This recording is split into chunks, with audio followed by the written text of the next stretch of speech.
Hey, Call to Love family, welcome back to this week's episode. We are going to be doing some solo episodes this month where I'm going to be talking through several topics that I hope you will find encouraging. Before we get started with today's topic, I want to ask a favor of you. We really have become like a family here at Call to Love, and I have been so privileged and honored to get to meet a good number of you, whether it's through sending DMs back and forth through Instagram, and some of you have even had the pleasure of having phone calls with and video calls with. I'm getting to hear your stories. I'm listening to your questions. I'm praying that I'm serving you well. And I'm just so honored that you guys have allowed me to do this for a little over a year now. What an honor and a privilege. So I'm thinking ahead to 2025 and ways that I can continue to serve you guys well. And so I have questions that I would love to just reach out and ask you guys. Really, the main thing, and one of the series that I'm working on for next year is a series called Lies That Foster and Adoptive Parents Believe. I did a series like this on my other podcast a couple of years ago, and it was called Lies That Good Moms Believe. And I thought, you know what? That was such a hit. We really had some great response from that. And so why not hone in and really think about the lies that the enemy speaks to us, or sometimes just the lies that we tell ourselves as foster and adoptive parents, whatever that looks like. Would you send me in? Would you be willing to send in maybe some of those things that you have struggled with or might currently be struggling with so that we can dive in and unpack those things together and lean into the truth of God's word and the calling that He's placed on our lives? So, in the show notes, as always, there's an email address that you can reach me and you can send those questions in, or you can also follow me on Instagram and send me a direct message and reach out and share anything that you might have experienced or might have even overcome that are lies that you have believed as a foster or adoptive parent. I'm going to be talking about that in the spring of our 2025 season, but I want to go ahead and ask you guys to respond if you would be willing. I would love, love, love to hear from you. Okay, let's get started on today's topic. You know, we just celebrated Thanksgiving. We are full blown into December. We're in Christmas mode. We are trying to do all the things. I don't know what it is, but it's the time when everybody decides to plan parties and all of the school functions. And there's just a lot that goes on. And while it's really exciting and it can seem really magical and it's something that we want to create for our kids, that's just a really positive experience, this can trigger a great number of anxieties in our kids. And so sometimes we miss that in the midst of all of the planning. And when we're just in a rhythm, we might not be thinking about things and expectations that might be creating some anxieties and manifesting in some challenging behaviors in our kids. So that's what we're going to talk about today, helping our kids with holiday anxiety. So, I don't know if this has been something that you have struggled with in the past. You know, some of you are still equipping yourselves as you are preparing to welcome a child into your home. Some of you are veterans and you can speak to the fact that the holidays can be a really challenging time, whether it's disruption of school routine and predictability, whether it's the overstimulation a lot of the expected activities bring, whether it is interacting with family members that might be a little bit difficult and stressful. There's just a lot of different things that can cause anxiety in our kids. And so, with that, anxiety can manifest in a lot of different ways. And sometimes, again, we miss that because we've just got our to do list on our brain. We're trying to get all the things done. And we can notice that our kids aren't acting quite right, or they don't seem quite right, or they're having really, really disruptive behaviors. Sometimes we might not always tie it back to the holidays. So, some physical symptoms. Let's think through that. Have you ever heard your kids mentioned they've got a stomach ache? Maybe they're dealing with a little bit of nausea. Maybe you're noticing some heavier breathing, a lot of sighs in and out. That's the way I deal with my anxiety, by the way. My husband can always tell when I'm stressed because I'm breathing in deeply in and out. It might be some headaches. These are all signs that your child could be dealing with just some tension, storing up some tension in their body, maybe anticipating some things, maybe feeling uneasy, and it manifests in their body in those physical ways. Behavioral symptoms of anxiety can also include irritability, anger, outbursts, some tantrums, or some meltdowns. You might just notice that they're extra nervous. Maybe they're asking a lot of questions. Maybe they're feeling like they're trying to control the situation. So they're controlling little things that might be really frustrating for you. Maybe asking constant questions. They need to know the plan every little bit forward and backwards, and then they want to ask you all over again. That can be really, really maddening for a parent. By the way, I have a child who does that, and I really have to hone in and notice that that is a need for stability and some anxiety manifesting in my child. Maybe even some attention seeking behavior. This can be positive and it can also be negative, and or even excessive eating or sleeping. It can also mean limited eating or sleeping. So I know that that's pretty broad, but these are just some things. And again, you guys know your kids better than anybody. And so if you notice a little bit of a difference in the patterns that you typically see in your kids, and maybe they fall into one of those that I just listed for you, this could be a sign that your child is experiencing a little bit of anxiety during this holiday season. Now, here's the tough part about anxiety. And again, I am guilty of this many times over, but it can be misinterpreted a lot of times as direct disobedience or disrespect. And the reason that is because when your child is feeling anxious and it gets to a point where it makes them so uncomfortable, there can be that fight or flight response. And a lot of times they can dig their heels in and really just draw that firm boundary line because they don't know what else to do. But then we take that on as you're being disrespectful, you're being disobedient, blatantly disobedient. And that can be really challenging for us as parents as we're trying to navigate how to guide our children well in respectful behavior. As Christian parents, that is always a goal. We've talked about that a lot on this show. But as I'm listing all of these things, and hopefully I'm just getting some thoughts stirring for you guys, what is your honest reaction to your child's display of anxiety? Let's go back to the physical symptoms for a moment. The discomfort, maybe a headache or a stomach ache. Do you write it off? Do you just, oh, you're fine, go get a glass of water? Or here's a little something, for your tummy. Go eat a cracker. Here's some Sprite. Whatever that might look like. What about the more behavioral responses to their anxiety? Whether it's that direct disobedience we were talking about, whether it is disruptive behavior. Maybe they're having meltdowns in situations where you're like, this was supposed to be a magical moment and all. My kid doesn't, not only do they not appreciate it, but they're having a meltdown. And so there can be some frustration and even some resentment that can build up in us as parents. And so guilty of it. If you're watching the YouTube video, I'm raising my hand high. Or if you're not watching the video, I'm raising my hand high. You guys can see me on the video. By the way, we are streaming on YouTube on a weekly basis. And so not that you need to see my face, but if you want to, you can also go to our Christian parenting page on YouTube and find these episodes every week. There's a little shameless plug for you, but I didn't want to forget to mention that. So what is your honest reaction to your child's display of anxiety? So y'all know me, I tell on myself all the time because I've learned more from doing things the wrong way than doing them the right way. So for me, I get really frustrated because I'm a very type A. I want to set the plan, stick to the plan, check the boxes, do all the things. I want to make it the best that I possibly can. And when my kids don't appreciate it, or when they bicker, or when they melt down, or when they just blow off the event, whatever it is altogether, I get really frustrated with them. With the physical symptoms, a lot of times I can tend to blow it off. I have to really, really force myself to lean in, hone in, and pay attention to what the display is that I'm seeing, whether it's behavioral or whether it's physical, and see if there is a root cause. Now, again, our kids all have sin nature. Sorry to burst your bubble. They are sweet little cherubs, but they're also little stinkers with a sin nature. And so sometimes it is just that they're acting out in their own sin nature.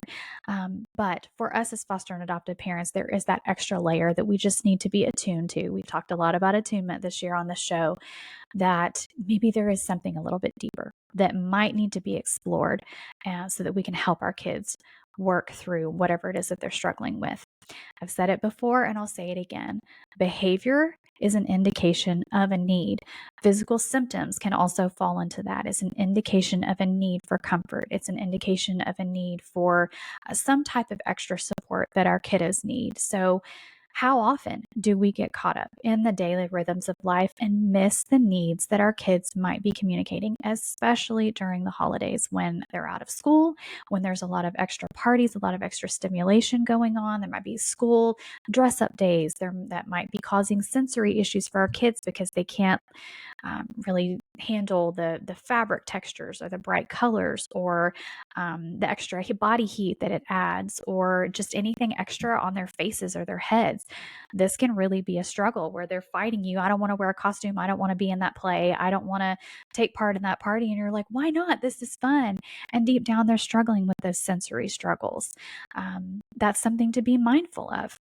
That's an indication that we need to meet a need that's not being met, that maybe our kids aren't communicating very well. And we'll talk about that in just a moment.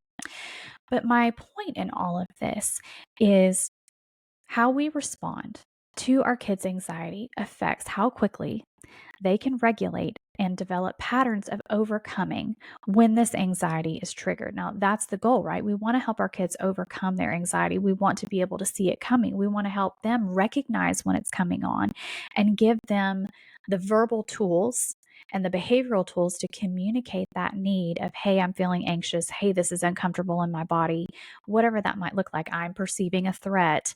And they do that in a way that's not disruptive and doesn't make them feel physically ill either. We remember that anxiety is just the body's way of working a little bit overtime in response to that part of their brain, the amygdala, that's the fight or flight. It's always actively scanning your environment. You have it, your children have it, we all have it. It's the way that God designed us. That part of the brain, the amygdala, is constantly scanning the environment to say, am I safe? And if there's any perceived threat, real or imagined, if there is a perceived threat, then you can get a fight, flight, or freeze response. And so, as your children who may have a little bit more of a tendency to struggle with anxiety, they're going to have a little bit more heightened sense of threat anyway, again, real or perceived. And that's an important thing to remember. It doesn't have to be real for your child to perceive it as a threat. And threat sounds like a really strong word when you're just trying to help them go sit on Santa's lap and tell him what you want for Christmas. But that might really feel like a perceived threat to a child. And so we have to be able to be mindful of those things. Constant patterns of fear and perceived threats can create deep ruts formed in the brain that really can, over time, lead our kids into behavior patterns of fear response and stress response. And so our job as foster and adoptive parents is to help create safe spaces, safe environments, be attuned when those threats are perceived, and help them to kind of slowly start to rewire, recognize that things may not be a threat that they are perceiving, and then start to develop that language, that communication style. It is a building of trust over time, and give them the tools that they have to rewire, to reform those ruts in their brain. It really is amazing how God created the human brain. Whatever has been damaged can be healed. And it's a really amazing honor to be a part of that process. It's slow. It's tedious at times.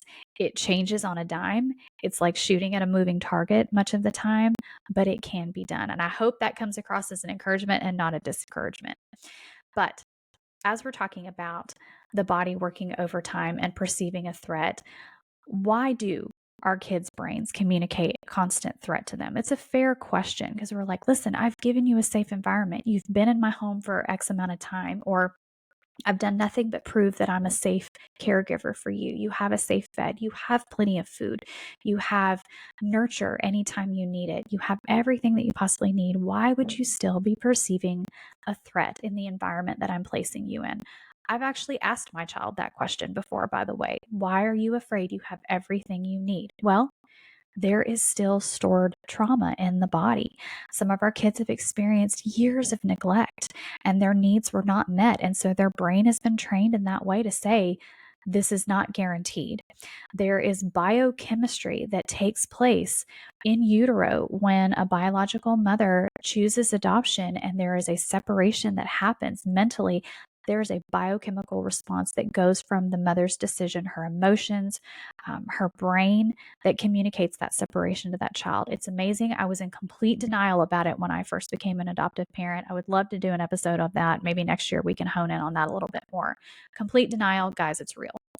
And then that disruption of predictability or that normal routine can really just continue to trigger stress and anxiety in our kids, where they are going to display difficult behaviors or physical ailments. Here's where we can get caught up. And this is where I want to encourage you guys as well. We're just got to look at things a little bit differently as foster and adoptive parents. I think you know that by now, but it's always worth saying over and over again. We need those reminders as we're getting in those daily routines and we forget. But our goal is not to fix anxiety. Our goal is to teach, to equip, and to support our kids. Healing can take place, but a child who regularly struggles with anxiety, it's going to be something you come back to on a repeated basis over and over again as you're retraining that brain and you're helping that amygdala to not perceive so much threat. By the way, side note, bonus, if you look at scans of a child's brain who has experienced neglect, trauma, abuse, as opposed to a child's brain who has not experienced those things, the amygdala is considerably larger in the brain. So the brain even adapts and the body adapts to anticipate what that child's first experience in life has been. And so there really is so much physical science to why our kids act and feel the way that they do.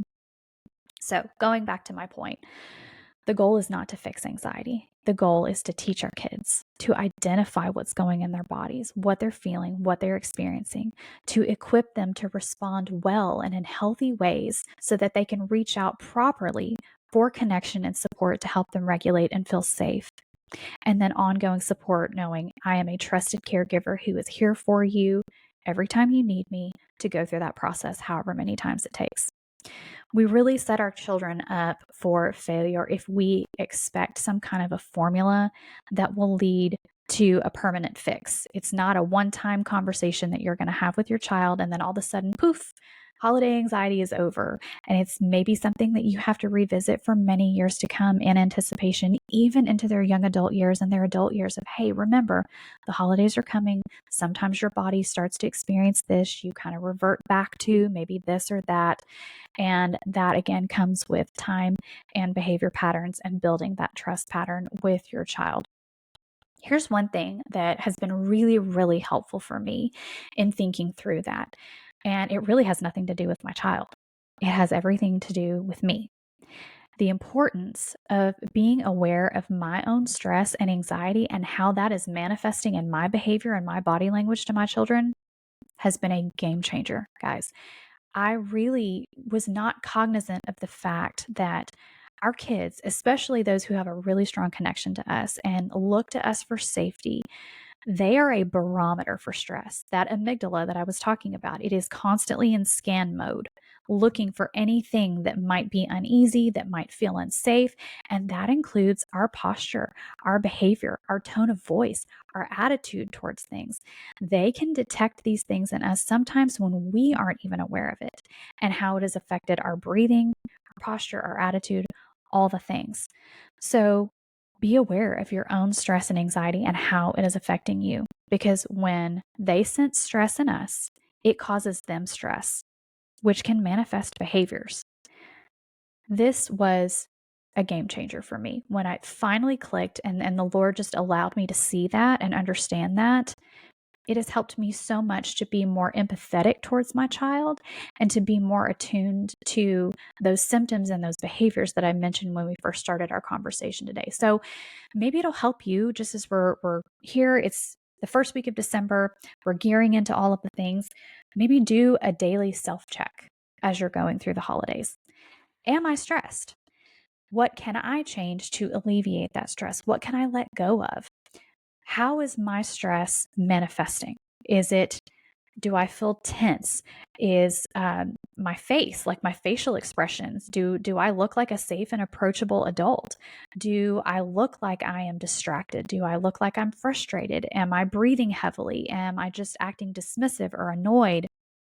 All of these things we can be guilty of as parents as we're carrying the load of the holidays, whatever that looks like for you. And my prayer is that not one of you experience stress during the holidays and that it really is a wonderful, magical Hallmark experience. But the reality is there is some type of stress that we all experience around the holidays, whether that's financial, whether that's relational, whether it is just logistics with being scattered from family, whatever that might look like. Things that cause us stress can affect our kids.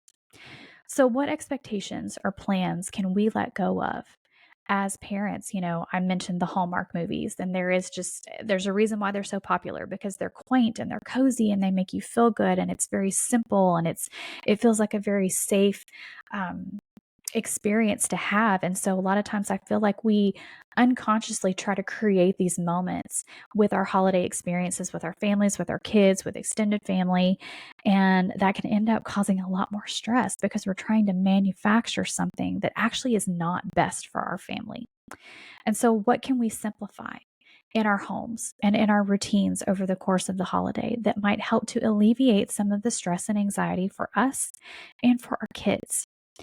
I think about it, holiday stress is just off the charts compared to when I was growing up. And I'm an only child, so I didn't have, just a lot of siblings to celebrate with, but we did have extended family that we would always have time with. And we had our little routines, but they were simple. We would eat snacks, we would watch movies, we would open presents, we would cook a nice meal.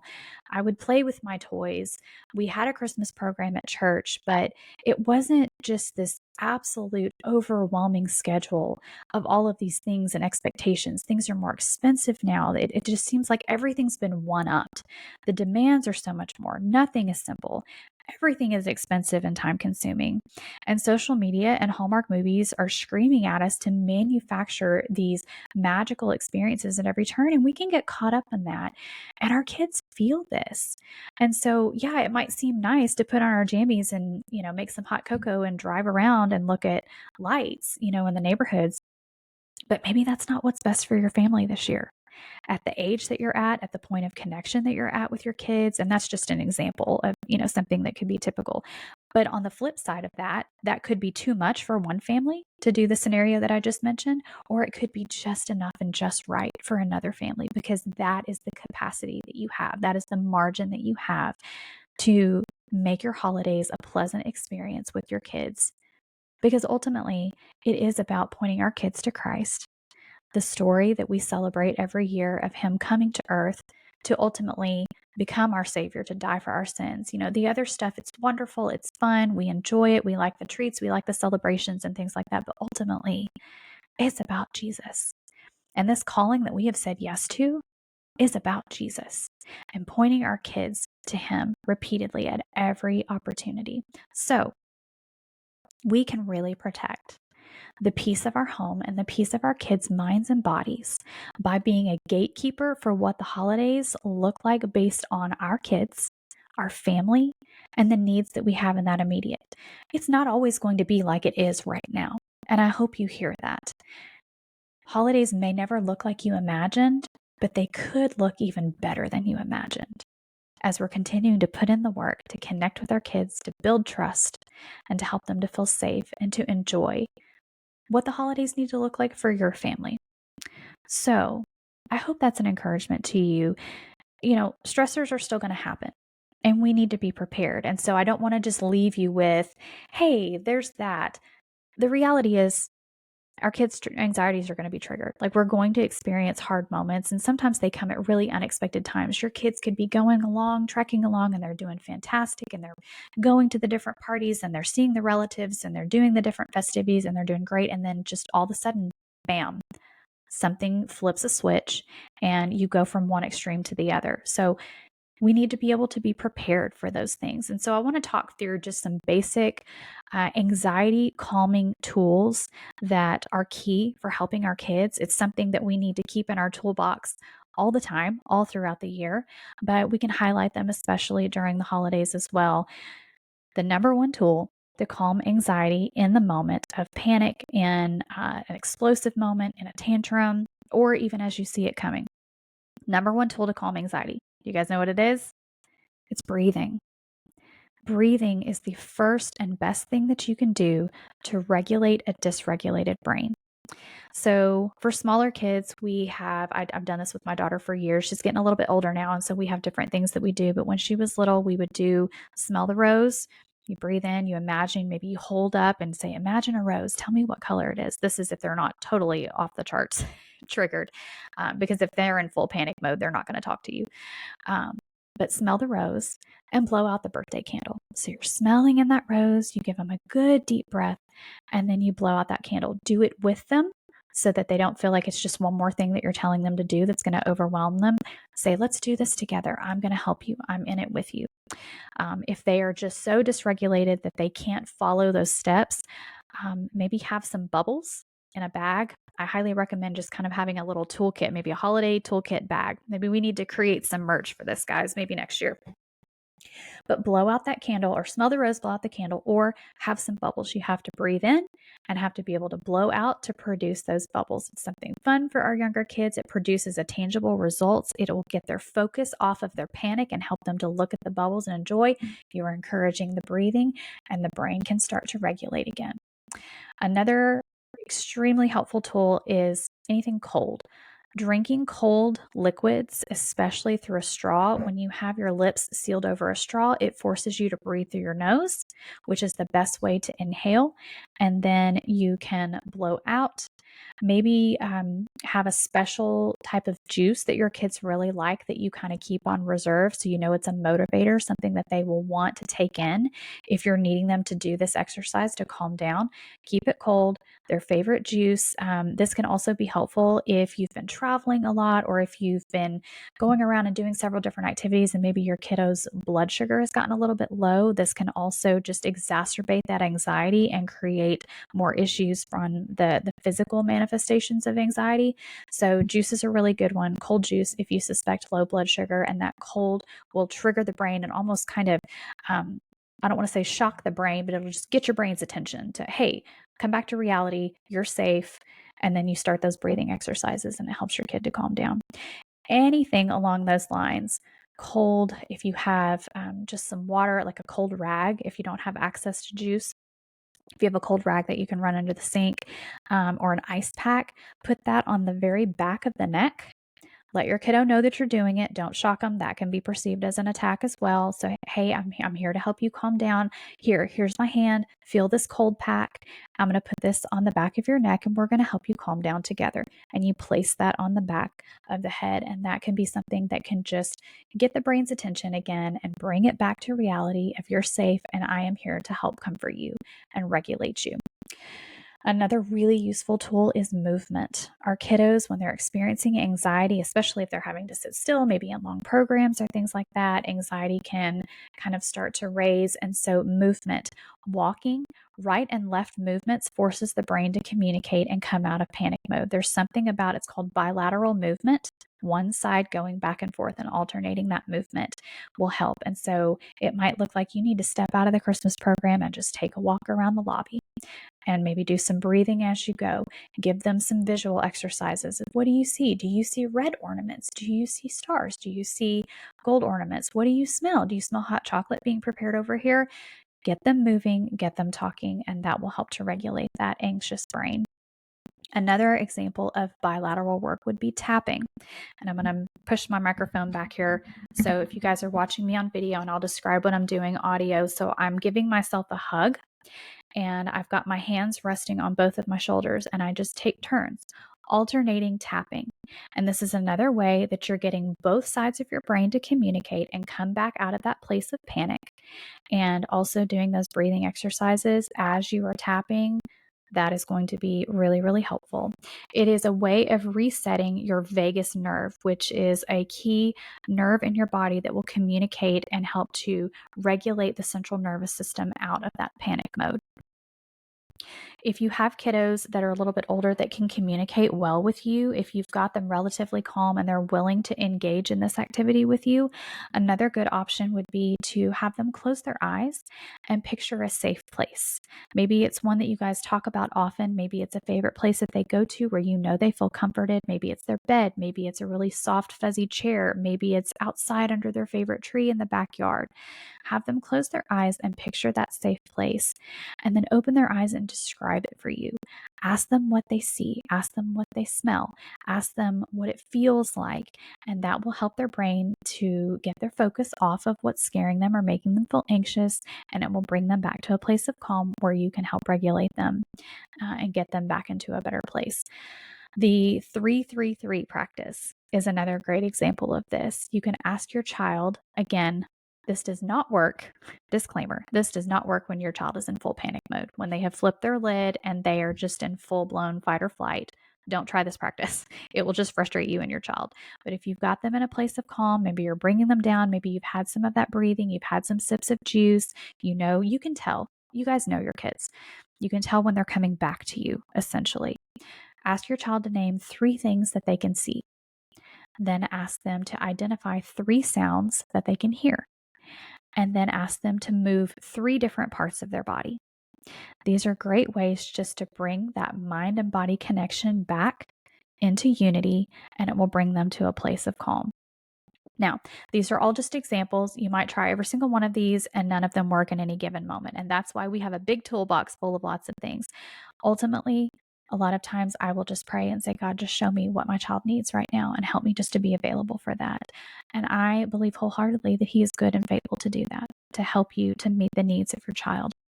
Now, there's a balance here with, and again, full disclosure, there's a balance with not being skeptical. And okay, this happens a lot, friends. If you're just listening to the audio, my dog likes to hijack my interviews. And so we're just going to let him be the star of the show for a second. And I'm going to kick him off and see if he'll leave me alone. Okay, sorry about that. There is a balance to not being skeptical and not just anticipating the worst, but also being prepared. Does that make sense?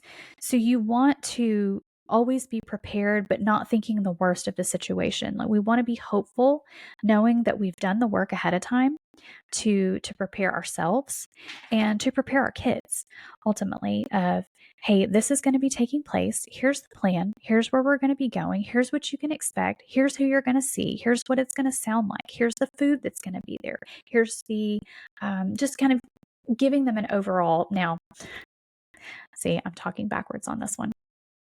For some kids, that's fantastic and it's super helpful. For other kids, it is a doorway to disaster, because if they know what's coming, out of anxiety, sometimes they can hijack. And some of you may have experienced that in your own families of, if the kid knows what's coming, they have the perfect and ideal time to disrupt or have a meltdown or cause the activities not to go as planned. And that is also a defense mechanism that we see very often in our foster and adoptive kiddos, especially who have not come to terms with and come to peace with predictability that you are providing for them. And so hijacking certain events can be a way of controlling.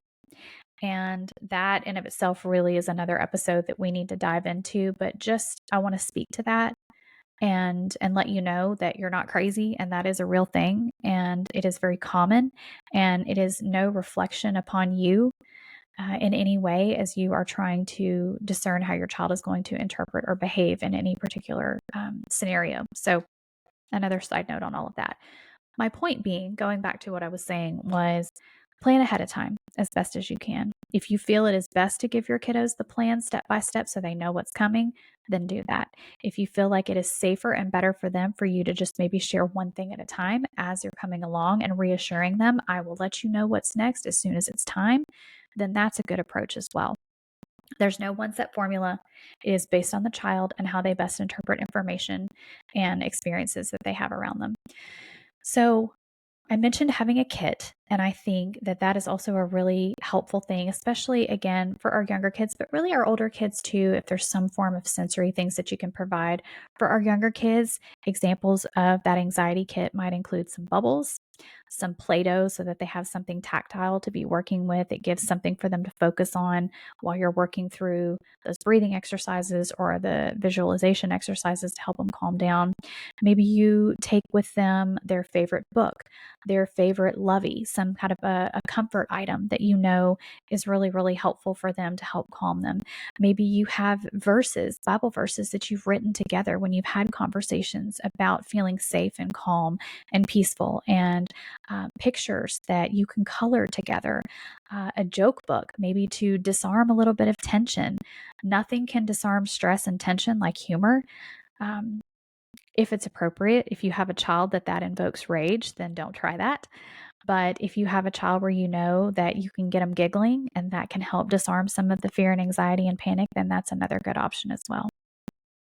We always want to be a safe space and create a safe space for our kids to express their fears and concerns. So, as we're teaching them to communicate what's going on in their bodies and in their brains in a healthy way, we can be very proactive in creating resources for them. One of those is a worry box. We have one of those at our house that my daughter took a shoebox. I gave her complete freedom to decorate it however she wanted to. And it stays underneath my side of the bed. And she knows anytime she has a worry that maybe she doesn't even feel comfortable saying to me, she'll write it on a little piece of paper and she'll stick it in that worry box, almost like a little message box. And we're able to communicate that way. And so I check it periodically. And if I find something in there, I find an appropriate time where I have the time to devote and talk to her about it. And I will come to her and say, hey, I found this. What would let's talk about this. How are you feeling about this? And so that is creating a reliable, safe space for her to be able to express things that she might be carrying that are making her feel anxious. Another option that I've done with one of my sons is a shared journal. And that's become a really fun game for us over the years. And we started it when he was really little. And it's pretty amazing to look at the first few pages were just scribble and not really legible words, to just fully developed conversation and emotional language with him. But we would trade notes back and forth. And it was just a really unique and precious way for he and I to be able to communicate. And, he would write it and hide it in my bathroom, or I would respond back and I would hide it under his pillow, or he might find it on his desk somewhere and that kind of a thing. And so then it kind of becomes a fun game between you and your child. But it's also a safe space to express what's going on when it might be hard to say the words. Or that safe space that I was encouraging you to have your child visualize a few moments ago. Maybe it's a favorite chair in the house where you guys read books together. Maybe it's sitting under a tree in the backyard or going for a walk in your favorite part of the neighborhood or a park. That can be a safe space that your child will feel more at liberty to talk with you about what's going on in their mind and in their body. Always be adding to your toolbox, because what works today might not work tomorrow. What worked 5 minutes ago might not work now. And so we are just constantly pulling from that, and setting that expectation as parents is going to help us to stay not only sane, but peaceful and patient as we work with our kids and they're experiencing anxiety, because anxiety behavior can be really, really challenging. It can be very disheartening and difficult, but you can do it. I have every confidence in you. One of the things that I learned earlier this year that has really stuck with me, someone said, build trust before you instruct. And so when we talk about anxiety, as I've shared, it's an ongoing conversation that you revisit as much as you need to help your child to build the tools, not to fix, but to help to work through and to overcome in their own good time. So you build trust with your child by being reliable, by being approachable, and by having a lot of tools that you can call upon at any given point in time. And you work together with your child as you learn each other, as you learn those tools, and the toolbox will continue to grow and develop as they meet developmental milestones physically, emotionally, and mentally. So be reliable with things like I see you moments. One of my coworkers does this when she is coaching her families with their foster kids who are trying to create attention with negative behavior. If you're intentional with an I see you moment, then that is going to continually reassure the child that you are there and available. They are seen by you, they are valued by you, and they don't have to act a certain way in order to get your attention. I have to do this with my daughter very often so that I'm not snapping at her because she's constantly asking questions or because she's doing things that might seem a little bit pesty and irritating to her siblings or to myself. Instead of snapping at the negative behavior, I can look at her and say, I see you. And in 5 minutes, we're going to sit down and color that piece of paper. Or in 5 minutes, we're going to do this. And this will help your kids to start to develop that predictability that you're going to see and acknowledge them and help them to feel safe, and hopefully to discourage creating those negative behaviors to be seen. Routine and predictability, and be one step ahead And that's hard to do when you're tired. I'm hearing you go, I know, but it's so tired. Yes, it's exhausting to be one step ahead of your kids all the time. And there's days where you have to just pause and allow yourself time to catch up. But as best as you can, create routine and predictability for your kids and be one step ahead, always watching and tuned um, to anticipate if you start to see them take steps towards those anxious feelings and behaviors. Teach them what is going on with their body. You can say to them, it's okay, even at a young age. Right now, your brain is telling you whatever it is, whatever you're seeing manifesting in your child, and ask them, is this true? And help them to start to develop that critical thought so that it can be a tool for them over the years where they can ask themselves that question. It's amazing how our parents' voices stick in our minds. And this is something that you can do to help equip them for many, many years to come. Teach them what is going on in their body. Give them the language. Right now, your brain is telling you that you don't feel safe, but look around. Are you safe? Ask the questions and get them thinking. One of the other things that I do with my daughter is, hey, babe, say the scary thing out loud. I can see that there's something, you're carrying something in your heart and your mind, your body's tense, it's tight. Say the scary thing out loud. It's okay. You're safe to say that. And then she'll say the thing, whatever it is. And I'll go, okay, is that true or is it a lie? And she's able to determine at 9 years old, about to be 10 years old, she's able to go through that. And we've done that for a couple of years now, and it's been really, really effective. Practice before the panic. This is huge. If you're just trying to teach while they're panicked, it's not going to stick. So you find moments of calm and be intentional and practice the scenarios. Hey, I know that when we experience this or when we go to this place, sometimes you can struggle with feeling scared, feeling anxious, you're getting a tummy ache. Let's practice. Let's go through the scenario together and what this is going to sound like, feel like, how long it's going to take, where I'm going to be, anything like that you can do to help them practice and prepare in their mind what's to come. Have conversations with them when they're calm and when they're able to hear you and they can process what you are teaching. Anticipate. Anticipate their patterns of panic. Again, you know your children better than anybody. So whether it's bedtime, whether it's having to go to school, maybe it's traveling, maybe it is movies that are too overstimulating, maybe it's certain relatives that they're just not comfortable around for the holidays, maybe the bright lights of going to see the light shows or whatever is just too overstimulating for your child, new people in social settings altogether, disrupted sleep patterns, staying up later than they're used to, all of these things. Anticipate and plan accordingly.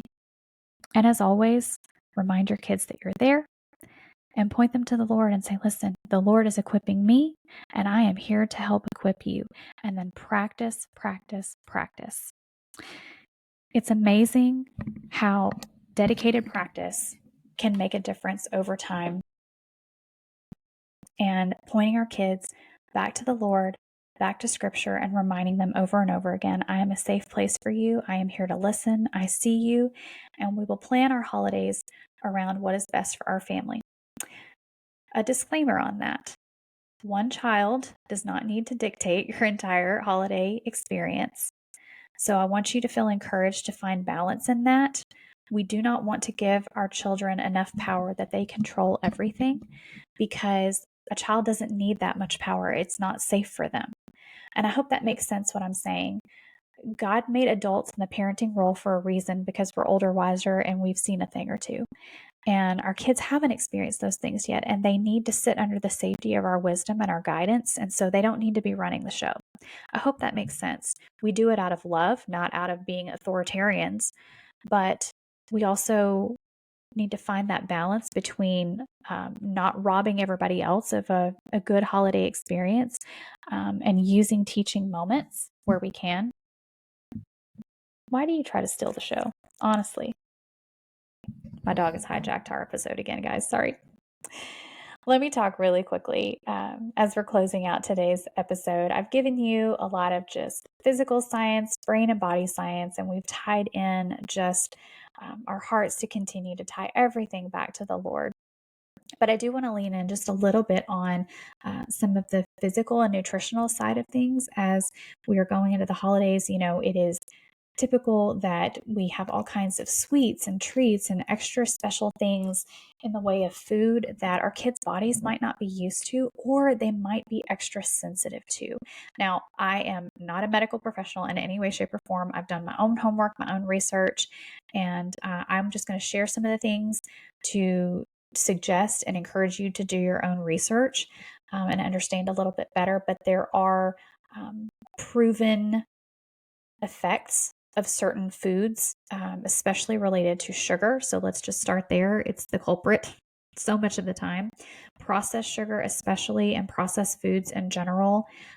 Those refined sugars blow through our kids' bodies and they can really trigger a hypersensitive brain. And it can manifest in behaviors that just sometimes feel unrecognizable in our kids, where one minute they were fine and they eat that cookie or that little snack cake, and all of a sudden they're acting like a crazy person. It makes total sense that you can tie it back to those processed sugars. And those get burned off by our bodies really quickly. And then that can cause a severe crash, which can include those emotional outbursts or the angry outbursts. So that's something to be mindful of. Also, food dyes. Everything is red or green or blue or yellow or those bright primary colors for Christmas. It's just how everything is designed. Food dyes have been proven over and over again to especially affect hypersensitive brains and hyperactive brains, which we experience in our kiddos. And so I have learned to be a label nerd. Like, I read the labels and I am not perfect at it. And there's times where I allow my child to eat something that has red 40 in it. But by and large, I try to avoid those. There are so many different alternatives nowadays that you can find where your child is not being deprived of a treat, but you're giving them something that's better for their body, that's not going to trigger a severe behavioral reaction in them. Another thing to consider and also speak with your doctor about is making sure that your kids are balanced in their B vitamins. This is something that a healthy balance of B vitamins in the body can really help regulate the central nervous system and keep it in check and in balance. So be mindful of that and maybe do your research on that. Something that we personally use in our home, and again, I'm not recommending, but I'm just saying this is what we use. We have a magnesium lotion. Magnesium goes in and it calms the body. And you can either, we spray it on the bottoms of our feet in one form. And then I also have a lotion. It smells like bubble gum or cotton candy for my daughter. She loves it. And if you're interested in the brand, I can share it with you. Send me a direct message and I'd be happy to tell you about it. But that is one thing that we use, and she can just apply that. She has dry skin anyway. And so I'm like, baby, go put on your lotion. And it is a double win for us, as it helps to kind of keep her calm and regulate. I use essential oils. And so whether I have those in the car with me or if I'm diffusing them in my home, there are really great blends with lavender. There is peppermint and citrus is really good for mental clarity. Lavender is great for calming. Chamomile is another one that's really, really good for calming. I make chamomile teas for my daughter. She really loves them. It's a special little treat, and we'll put honey in them, or sometimes we'll do a little dairy-free creamer and that kind of a thing. And it's a really warm, cozy treat for her. So these are just some practical things related to our food intake, our sugar intake, and what we put into our bodies also to help regulate. Listen, I'm doing a massive dump on you guys with just all of the information that I've collected over the years, and I hope your brains are not swirling at this point in today's episode. But I really just felt compelled to at least share what I've learned and share what's been helpful for me and for my daughter and our family as we are still navigating what it looks like to experience the holidays each and every year. So the last thing I'll say, and we'll close out today's episode, is I talked about pointing our kids to the Lord, and that is so important. And so leaning into His Word and Scripture has been key as we are just talking through having these practice moments, having panic moments, going to God's Word, and reminding my daughter to hide it in her heart. And so one of my favorite ones that I like to share with her comes from Psalm 3, verses 3-5. And it says, "But you, Lord, are a shield around me, my glory, the one who lifts my head high. I call out to the Lord, and He answers me from His holy mountain. I lie down and sleep. I wake again because the Lord sustains me." And guys, don't underestimate how that can impact our children, even when they don't understand fully.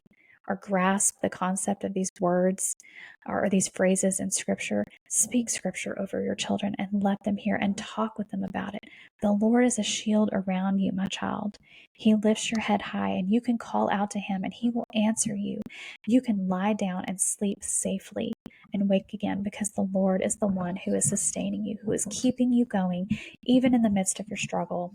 What a blessing that is for our children. What a blessing that is for us as parents as we help our kids navigate this incredible journey of adoption and foster care, and as they experience life's anxieties and fears. I hope that you have a wonderful beginning to your holidays. One more thing I'll share with you that our family started yesterday that I read recently. If you start with the book of Luke on the first day of December, and you can catch up because we're just a couple of days in, and you read one chapter a day with your family, it has 24 chapters, and you can go through the entire story of the life of Jesus through the eyes of Luke. And that's another great opportunity that our family is taking. And I would love for you to journey along with us and maybe share with me what those moments have looked like for your family. We take turns reading the different scripture sections together at family time in the evenings. And it's just a really, really special time to lean into God's word and to remind our kids who we're celebrating and who we're looking to for all things. I pray that you are blessed this week, and I am just so grateful as always for your time and listening. And I pray that this episode has been an encouragement to you. If I touched on something that you're like, wait, I need you to explain that better, or I need you to lean in a little bit more to that, please send me a message. I would love to hear from you and communicate with you and answer those questions. Until next week, go embrace your call to love, sweet friends. Thanks so much.